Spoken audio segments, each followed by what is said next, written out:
Okay, an update on the Camanche. As you can see, we did the poor man's fiberglass. I originally was wanting to put the aluminum back on, but between adding length and actually I reskinned the outside in wood, it just wasn't going to fit, wasn't going to work out. So went with the poor man's fiberglass. Really happy with how it turned out for the most part.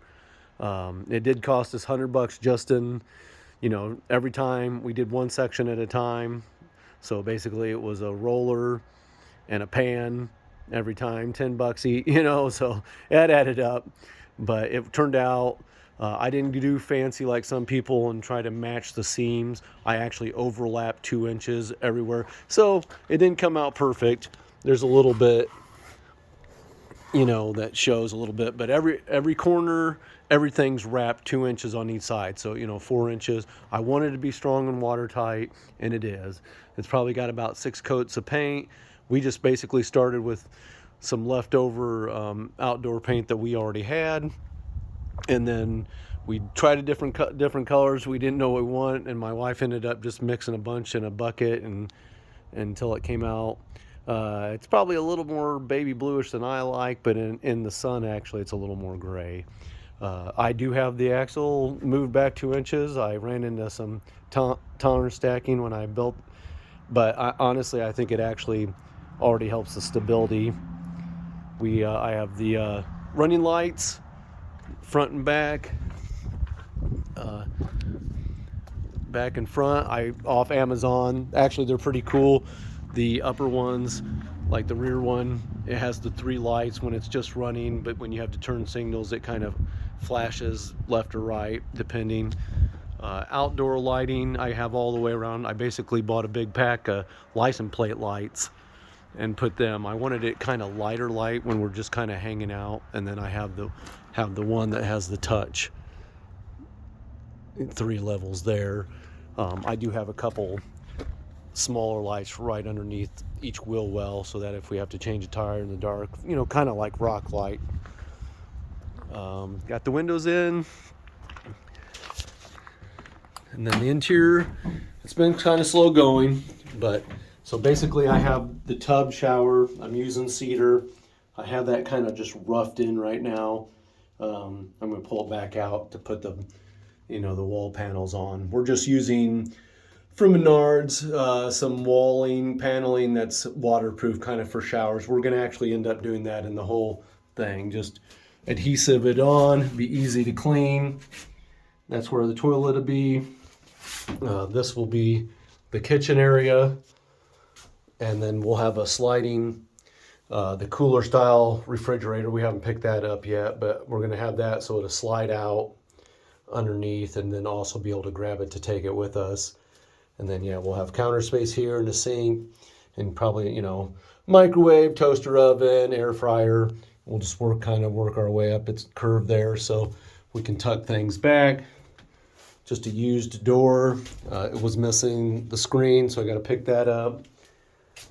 Basically have all I'm doing really the ceiling's just cedar. We had bought a whole used fence from someone. My wife wanted to put up a little fenced area for our dog. And this was a leftover. And so I picked up myself a planer and planed it down.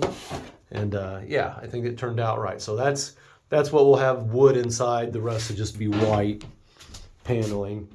For power, I'm going to use this. I debated about doing a full built-in system or just doing one of the portables. This is the 2000 Alcatel or Ocotel, however you say it, and I'm pretty happy with it. So basically, when I build the cabinets, it's going to just sit here over the wheel well, and I'm going to have all the wiring run to it, nice, clean, and tidy. And so when we go to use the camper, I can just set it in there, plug everything in, and it will power everything. Same with the refrigerator. I want to make it so that when we're not using the camper, or if we go someplace, park the camper, we can take the power source and the refrigerator with us and just make it real, just modular, just to our, use it, because we're not always going to use the camper. When we go places, we'll probably park and then do some trails. The camper's mostly just so we don't have to get hotel rooms, and we're both a little too soft not to have a bathroom.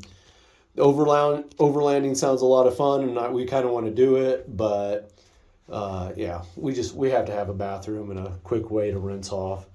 So I wanted to build this as small as possible. So not quite an overlanding camper, but not a full size either. So it's not very tall.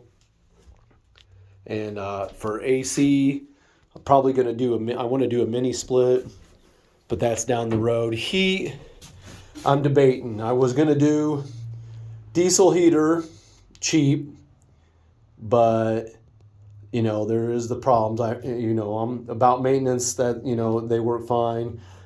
Then I also thought about using just the propane style that's much like that, but they're about $1,000. So I'm just like, I don't know.